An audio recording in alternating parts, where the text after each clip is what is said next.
بسم الله الرحمن الرحيم ياسين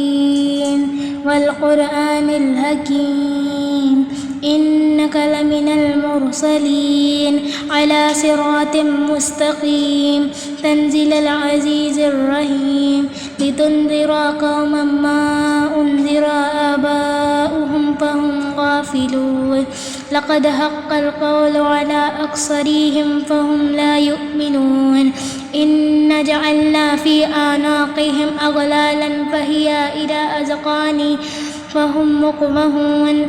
وجعلنا من بين أيديهم سدا ومن خلفهم سدا فأغشيناهم فهم لا يبصرون وسواء عليهم أأنذرتهم أم لم تنذرهم لا يؤمنون إنما تنذر من اتبع الذكر وخشي الرحمن بالغيب فبشره بمغفرة وأجر كريم إنا نحن نحيي الموتى ونكتب ما قدموا وآثارهم